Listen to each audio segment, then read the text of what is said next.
Hello， 大家好，我已经回美国了，我还积压了几期青岛的内容没有发，这一天等我剪辑一下，慢慢发出来。今天特意插一期这个视频，是为了富贵儿哈，他非要把他独自 solo 台湾第8季发出来。他呢在台湾转机，然后呢独自入境了4个小时。所以今天我们就让他好好唠一唠他在台湾的这4个小时，极限4小时。把他请出来之前，我要先给大家看看我有多么的心痛。这次我回来美国以后，我的多肉全死了，死透透。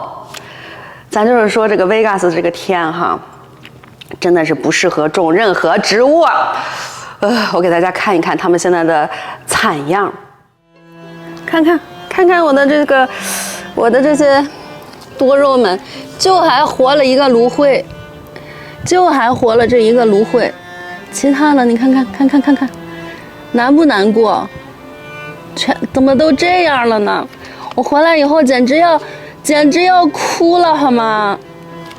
大家还记得我上次给大家看我的多肉，它们都还长得还不错呢，还人模狗样的呢，现在怎么都成这样了？而且这是已经一看就是已经烂根了。天哪，我的个妈呀！还剩一个这个还活着，这也已经晒得烂掉了，这一看就是晒的。这个还活着，是不是特别惨？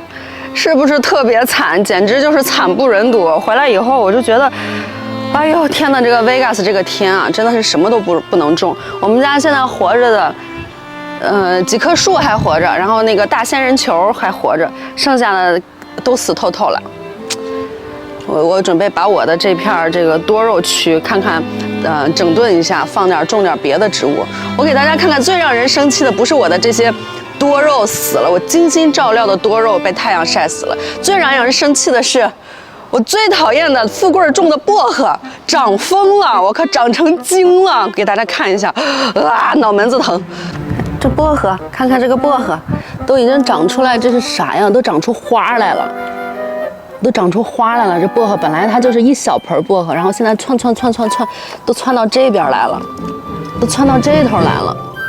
本来就是一小盆，就是这么一小盆的薄荷，长成这么一大片。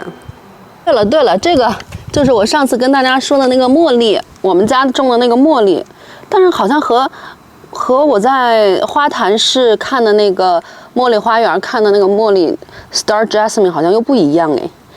这个 Jasmine 好像和我在花坛市看的那个没有一个是一样的，好奇怪。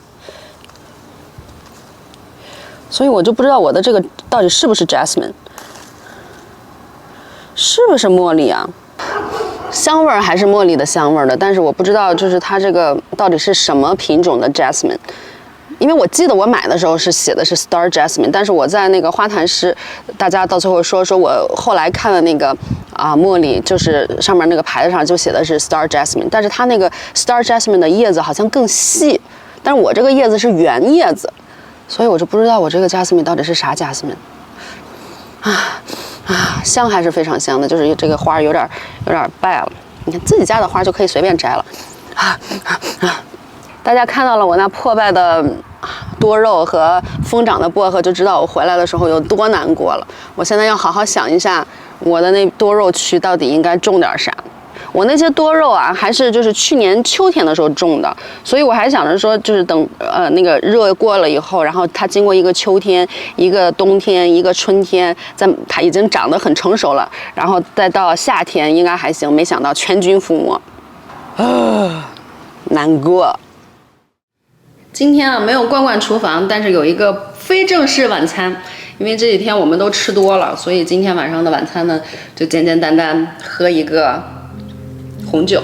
这是富贵自己在家烤牛排剩的半瓶红酒，他自己在家日子过得可好了。然后每人半碗一个没过底的松子仁儿，还有一个 brie cheese 加一小块黑巧克力。这个 cheese 我刚才微波炉叮了一下，所以它是软软的。然后就是树葡萄，这是大家建议富贵把它冷冻保存，等我回来正好可以吃。现在已经解冻了，我看吃起来和新鲜的没有什么区别。介绍完我们这个简陋的晚餐和我那惨不忍睹的多肉，哎，对，我应该给大家看我种的桃树，就这样长这样的桃树。我们有请富贵儿哈，非要就是把这个第8季的台湾份额占了，他自己 solo 了4个小时在台湾。他自己从台湾走了以后呢，我不是回青岛了嘛，然后他去了趟曼谷。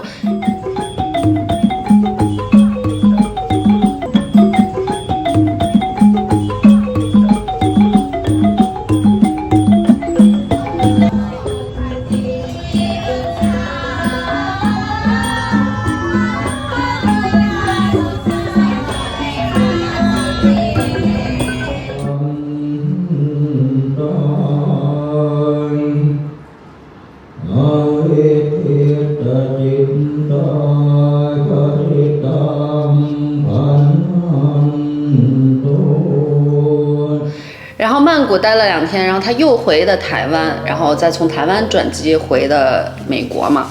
然后这台湾这4个小时，他还入了个境，他就是为了拿这4本书，我们前面送给我们的这4本319向前行，这绝版了的书4本，上次给大家展示过了，大宝贝儿。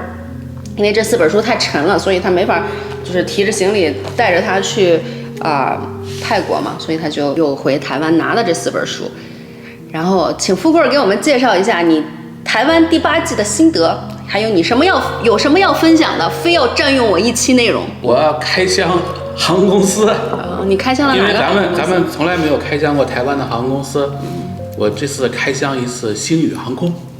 你开箱了？开箱了。你做的星宇啊？我都没做过呢，他自己先做了。这个星宇航空是个新航空公司。是吗？对，是新的吗？咱们以前知道都是中华跟长荣，咱们所有做的都是华航跟长荣。就是星宇航空公司，首先咱们对它的了解都是就是各种传闻呀，各种什么神话的传闻，说它这个航空公司有多好多好多好，然后多新，所以我这次就开箱了一次星宇航空。不是你开箱，你为啥不带上我呢？你开箱自己你飞青岛，星宇不飞青岛啊，星宇只飞什么日本啊。什么香港啊、越南啊、美国呀，只飞这几条航线。然后我这次因为从曼谷买到洛杉矶嘛，曼谷到洛杉矶，因为你有很多种转机方法。我从台湾转机是因为我要取这4本书嘛。这4本书，因为我为什么不带这4本书呢？我也说一下，是因为我的行李都被你的酒给占了。所以酒要托运嘛，那这个书不用托运，所以我就去台湾，台北把这个4本书给取了。但这个星宇航空，你做咋样？星宇航空，我觉得我用6个字先把它概括一下，就是形式大于内容。你懂什么叫形式大于内容吗？样子货，不能这么说，不能这么说啊！但是首先，就这个只代表我纯个人的观点，没有任何的什么好与不好啊，就是这个。你坐的什么舱啊？我坐的商务舱啊。它有头等舱吗？它美国航线有，但是你知道它美国航线的头等舱很奇怪是，它因为首先星宇航空的头等舱是台湾唯一有头等舱的航空公司，台湾那2家航空公司是没有头等舱的。是吗？他们的最高舱就是商务舱。是吗？现在有头等舱的航空公司不多了已经。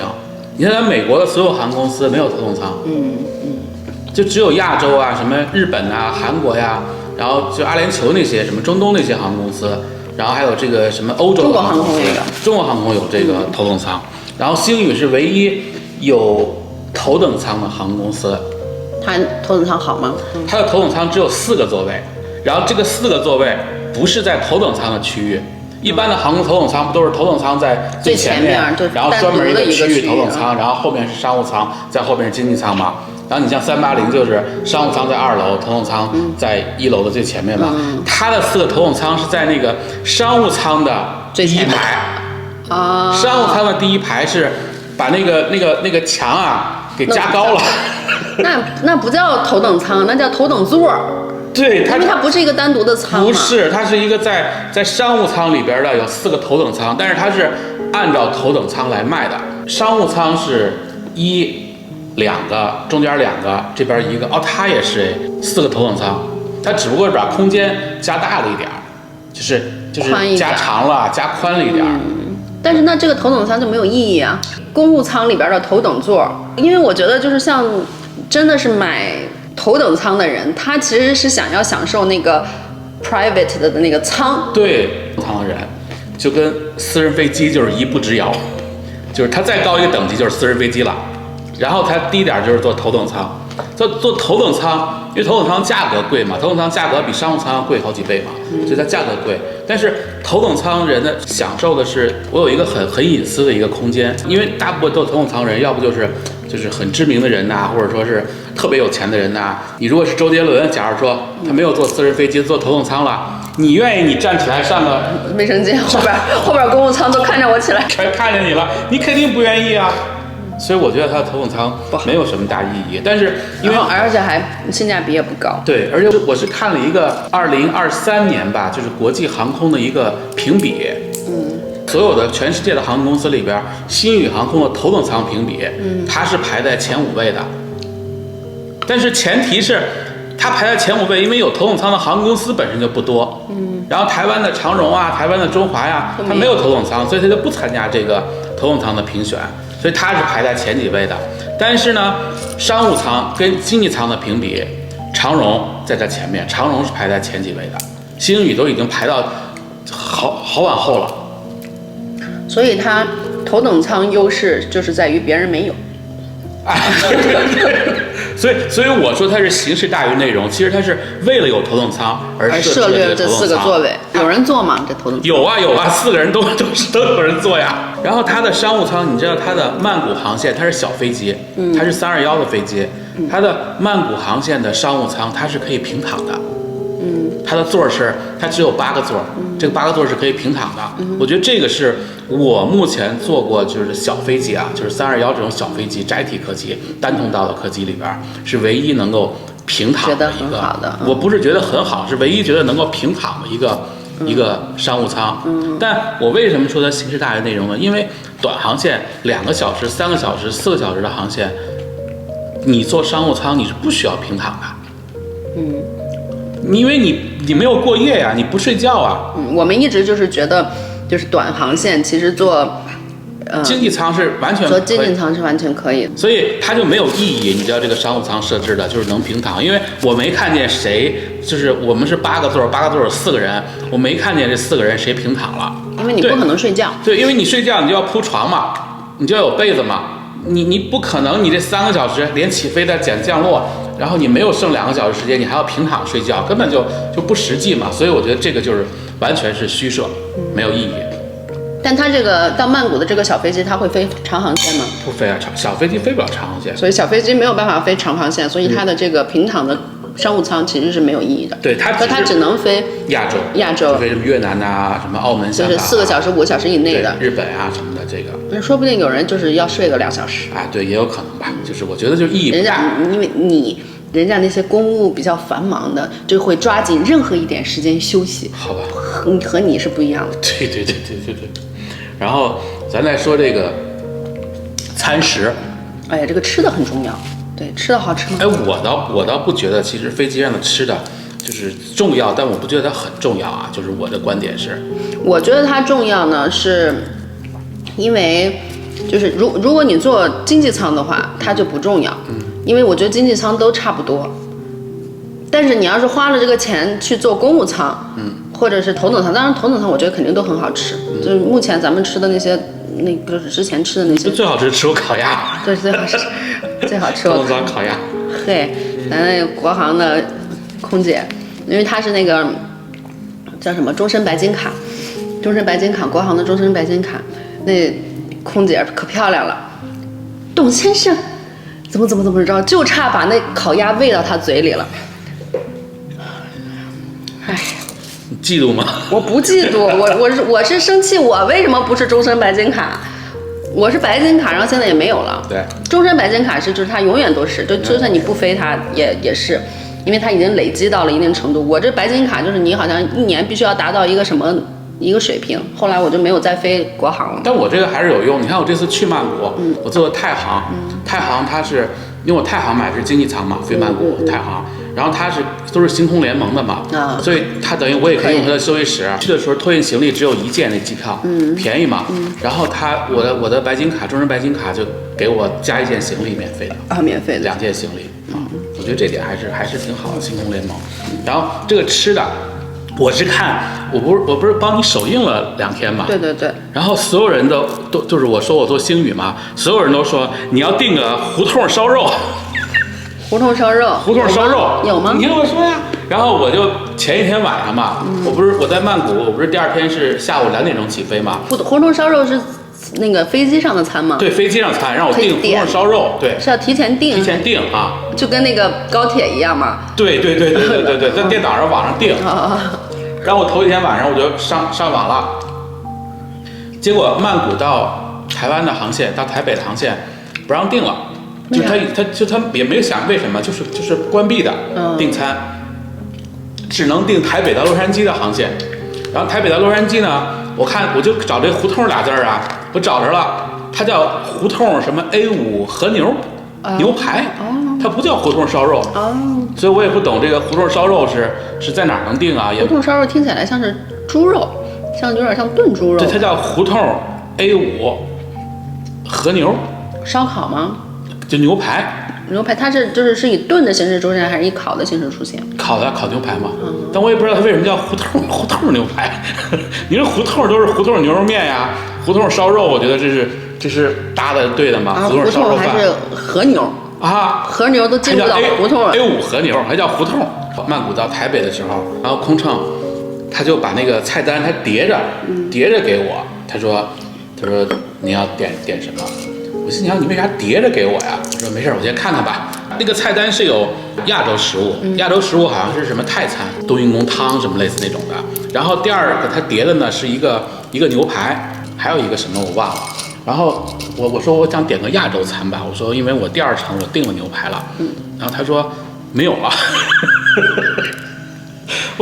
我心想，一共商务舱就8个人，就坐了4个人，然后我点份东西，你告诉我没有了，就只能点牛排，就只能点牛排嘛。牛排跟另外一个什么东西，反正那个东西可能是不好吃的东西，我不爱吃的东西，都只能点个牛排。那我就点个牛排吧。然后这个牛排吃的时候，我觉得它特别像这个，就是红烧牛肉面里的牛肉，就是像炖牛肉似的。那它是和牛吗？它不是和牛啊。它不是但它不是胡同烧，不是那个胡同 A5 和牛是台湾洛杉矶的，台湾到洛杉矶，所以我觉得它的吃的亚洲航线不好吃，但是它的北美航线的吃的，我觉得还是挺好的，因为晚餐吃的是 A5 胡同和牛那个还是挺好的。然后我觉得最好的是我早餐本来订的是鸡蛋，就是鸡蛋什么这个西式早餐，欧姆蛋，但是后来我一看这个菜单，哎，有这个亚洲早餐，我就点了一份亚洲早餐，然后它有呢是喝的粥，然后还有什么酱豆腐，还有什么小咸菜，就是我觉得吃的很舒服，就是早餐吃的很舒服。它可能更注重的是北美航线，它不注重亚洲航线的餐食，所以餐食我不觉得它就是像传说中的多么的好，我不觉得。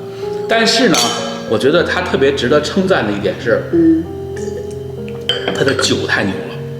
牛吗？牛，它的红酒多牛啊！我跟你讲，它的红酒是反正近几年啊，因为之前我忘了，近几年咱们做的航空公司里边，你看咱们做过华航，咱们做过长荣，咱们做过韩国的航空公司，还有日本的航空公司，我觉得还有美国的这些航空公司，所有这些航空公司里边，还有包括那个阿联酋的那个，所有航空里边，它的红酒是最好的。为啥好？品种多吗？品种有那么3-4种吧。但它酒的品质非常非常好，非常好，就喝起来好喝，非常好喝，酒的品质。哦，我还给你补充一句，就是你知道它的北美航线的商务舱，我觉得它安排的比较挤，它是有个小门的，因为这点是中华航空什么都没有这个门嘛，它有个门，但它的门不是到地的，它的门是地一半啊，一半，它的门只是在中间有这么一个小门。就是稍微拦一下，但它不是到地的。就是我觉得商务舱是挺挤的。然后第二，它的商务舱，它晚上睡觉是没有被子的，它也给你铺床，他给你套一个那个就是后背的那个被罩，但是它是毛毯，它是没有被子的。我觉得其实晚上睡觉有被子的还是一般的商务舱都是有被子的。你知道这个星宇啊，就有点像那个姥姥不疼舅舅不爱的那个航空公司似的。曼谷机场，我第一次到曼谷机场，知道曼谷有个新航站楼，曼谷机场还有火车呢，你知道吗？哦。从我出了境，我到这个休息室，你知道我走了半个小时。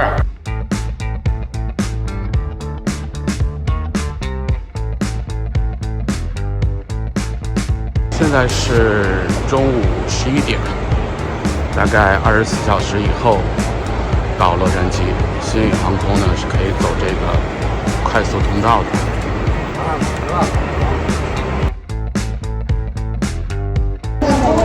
星宇航空在新的航站楼，所以它要坐火车过去，要17分钟，但是那边也有一个休息室。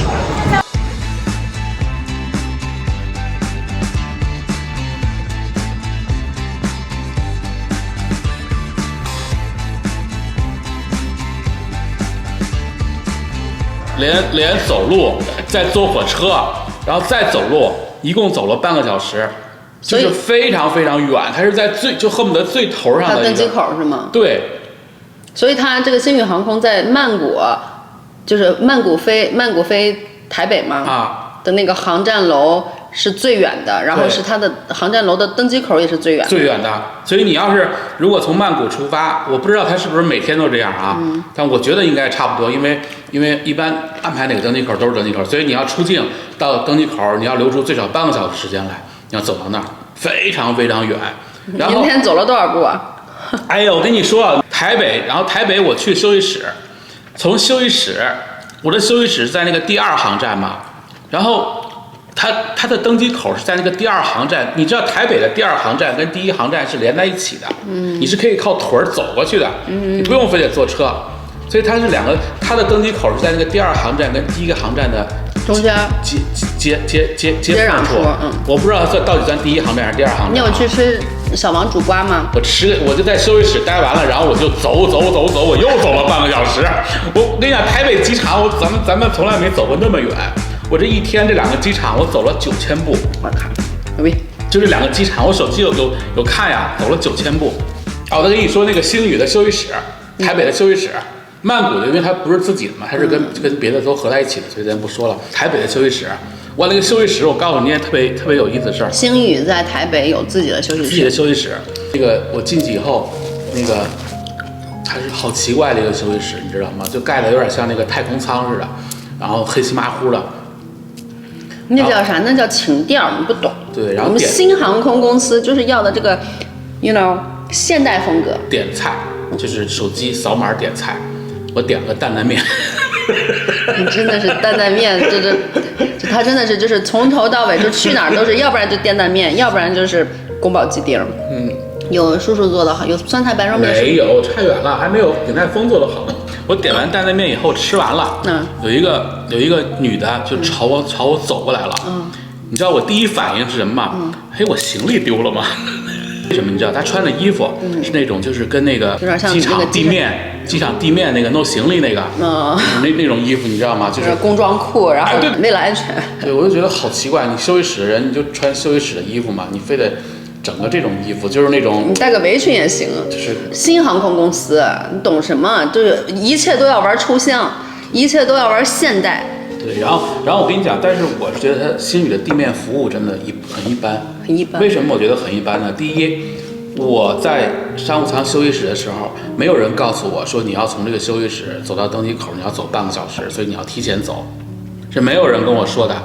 咱们之前是在哪里？是有人就是特意，咱们只要进去那个休息室，他都会说几点登机，然后从哪儿走到哪儿是需要多长时间，比较远，或者咱们上次是在哪儿？我当时就觉得，还挺贴心的。对，然后就没有人跟我说这个事儿，然后也没有人通知我说现在登机了。我是按照那个时间，我想我提前个15分钟吧，我就往那边走呗。但没有人通知登机啊，没有人通知登机，是我走到那个登机口走了半个小时，飞机延误了40分钟。但是像这你在休息室，你应该至少通知我们一声吧？没有人通知，等我到了登机口，我在那儿又站了半个小时。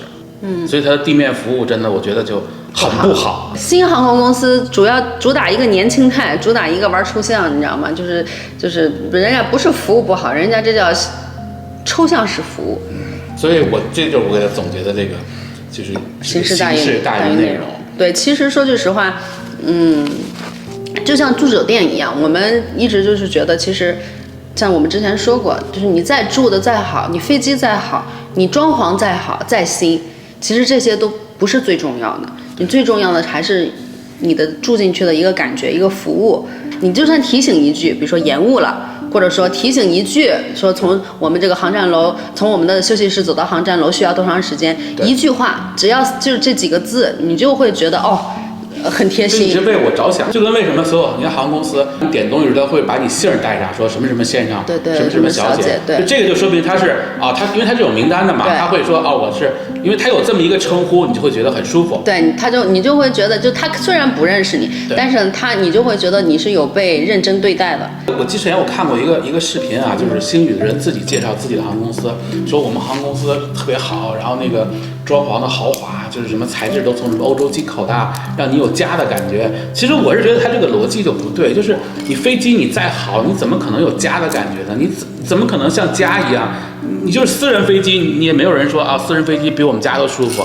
真正有家的感觉，不是说你家里，说句实话，没有几个人家里是装潢的，就是比如说欧洲那种特豪华的那种。家的感觉是在于我有贴心的妈妈。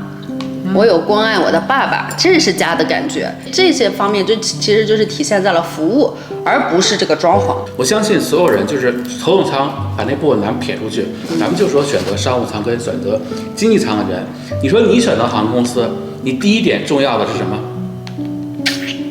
我便宜。对了，所有人选择你就是坐商务舱，你坐经济舱，我们第一选择是价钱实惠，对值，就是肯定是说我哪个便宜，因为你国际航线，你的商务舱都是平躺，都是大飞机，其实没有多大差别，所以你的第一考虑是价格，价格便宜，这是最重要的一个因素。然后第二个因素就是时间，比如说我是早上起飞、中午起飞、晚上起飞，因为我要考虑转机啊，我要考虑很多方面的因素。那这个就是一个很重要的一个东西。那第三，我觉得星宇还有一个，因为星宇是新航空公司，它不是在这个什么星空联盟啊、天河联盟啊，它不是在这些里边。那当你转机的时候就出现问题了，因为它没有跟其他航空公司是联盟，所以你比如说你飞到美国，你比如说咱们有时候，比如说在美国咱们再转一个别的城市，那你这个UA 它就跟比如说全日空啊，跟那个韩亚航空，这都是包括长荣，这都是一个星空联盟的，那你就可以同时转到别的城市，是一个联程。那你做星宇你就没法这么转，因为它没有任何联盟。你中华航空你就跟那个 Delta 它是一个联盟，叫什么天河联盟吧，所以它就没有这个本身就是一个它的劣势。然后你真的第三考虑可能在考虑，比如说我的飞机座椅好不好啊？其实这个根本就不是因素，因为你只要是商务舱，其实座椅没有什么大区别。你的最后一个考虑可能才会考虑它的餐食好不好。其实餐食是没有人会因为一个餐食好我来选择这个航空公司的。